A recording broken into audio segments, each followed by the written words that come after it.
Bonjour à tous, nous sommes le 9 avril 2021, un vendredi, et comme tous les vendredis désormais, les occupants du Théâtre de Bayonne se réunissent pour revendiquer leurs droits en tant que travailleurs du monde de la culture, de l'art et du spectacle vivant. Nous allons aujourd'hui donc vous présenter leurs revendications et les accompagner durant toute la journée.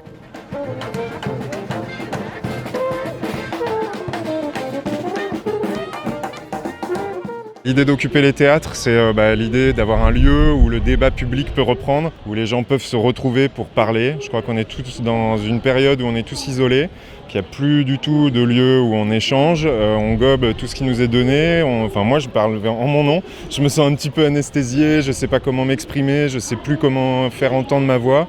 Et donc les théâtres, les lieux culturels, s'il y a des occupations qui ont commencé d'abord par les artistes, mais c'est aussi pour que ça redevienne des lieux d'agora pour tout le monde. Donc c'est un lieu qui est ouvert en permanence de 10h à 17h du lundi au vendredi. L'idée c'est que tout le monde est bienvenu pour échanger, pour reprendre la parole, reprendre le goût à une société où il y a du lien, où il y a des envies de rêve et des choses comme ça. Qu'est-ce que vous attendez aussi bien de l'État qu'au niveau local ? Déjà qu'on soit écouté, qu'on sente un soutien, que ce soit au niveau local ou au niveau national. Et dans les différentes revendications, il y a le prolongement de l'année blanche pour tous les travailleurs, pour les travailleurs de la culture, mais on demande l'abandon de la réforme d'assurance chômage. On demande également un calendrier pour la réouverture des lieux culturels, mais pas que.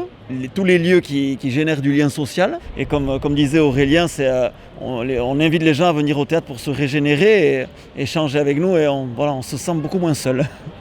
Alors on est soutenu puisque le théâtre nous ouvre ses portes, on n'a pas forcé les portes. Là on a aussi Antoine Corucciari qui vient parler donc, au niveau de la communauté d'agglomération Pays Basque, on a eu aussi le maire.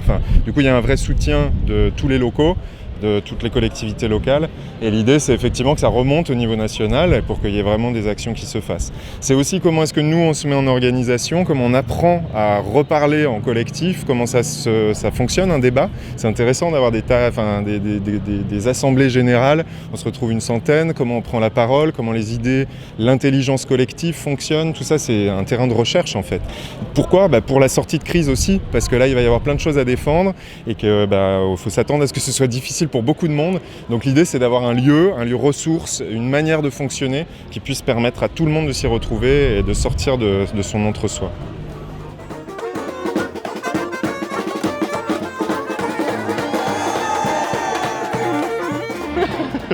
Alors moi je suis Sylvie Larocque, je suis la co-directrice du cinéma La Talente et la programmatrice surtout. Et en fait le cinéma La Talente est géré par une association Cinéma et Culture qui est présidée par Jean-Pierre Saint-Pic qui m'accompagnait tout à l'heure. Pour nous comme pour les structures culturelles, il y a eu plusieurs phases.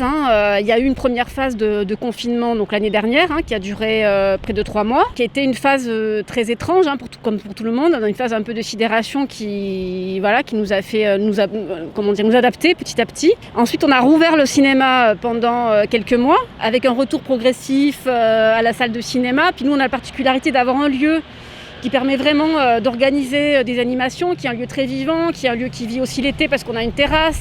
Ça nous a permis de rebondir un petit peu et de proposer des choses assez conviviales sur l'été.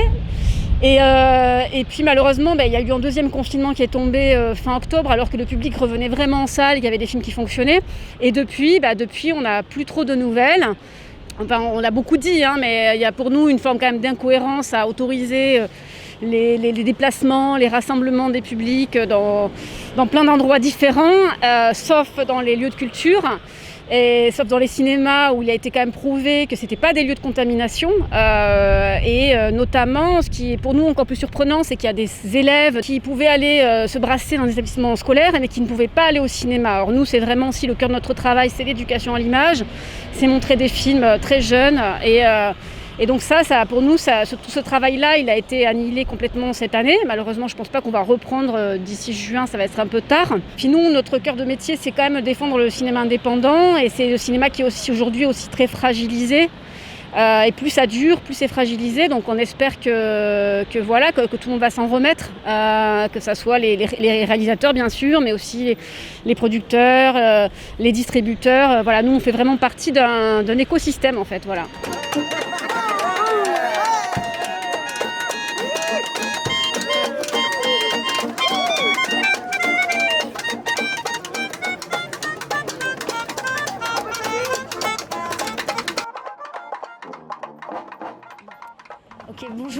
je m'appelle Mélanie Vignolo, j'ai 40 ans et je suis donc comédienne pour la compagnie Etchouen Casa, qui est une compagnie qui est basée sur la ville d'Anglet. On fait des projets de médiation, donc on va quand même dans les écoles, on a des petites formes qui peuvent aussi jouer dans des structures qui ont pu accueillir les spectacles. Mais on va dire que depuis septembre, j'ai joué 5 fois en public au lieu de jouer 40 fois. Donc quand on est une compagnie soutenue par les municipalités, en fait ça offre un certain confort, c'est-à-dire qu'on a une enveloppe pour créer. Alors on crée, on fabrique, et puis il y a un ingrédient qu'on n'arrive jamais à trouver. On est là, mais non, mais ça va pas, ça bloque et tout. Et là on a un petit public qui arrive, ne serait-ce que 3-4 personnes avec un regard frais, à qui tu vas raconter ton histoire, et paf, la magie est là. Donc en fait tout ça pour dire qu'en fait le spectacle vivant, si on n'a pas le public, ça n'existe plus, c'est mort. C'est organique, c'est physique, ça respire, on nous entend respirer, on nous voit transpirer, on regarde dans les yeux, on transmet. Donc le spectacle vivant, c'est ça. Donc si on ne peut pas réouvrir les lieux, si on ne peut pas rejouer dans la rue, parce que c'est la même problématique en espace public comme dans les espaces privés, même si le théâtre municipal est un espace public qui appartient aux citoyens, ne l'oublions pas, avec l'argent public. Donc ça, c'est moi, ma réalité, c'est qu'on a besoin du public et je pense que le public a besoin de nous, a besoin de rêver, a besoin de s'échapper de cette réalité. Il y avait qu'à voir les enfants tout à l'heure qui... ils s'envolent quoi. Et donc ils se racontent une histoire avec ce cercle et ouf, la magie apparaît. Voilà. La magie, elle se passe dans les yeux. Il y a quelque chose on a réussi à aller au-delà du masque. Donc oui, aujourd'hui, en fait, nous, on est OK de jouer. Voilà, on ne peut pas nier la maladie, on ne peut pas nier la crise sanitaire.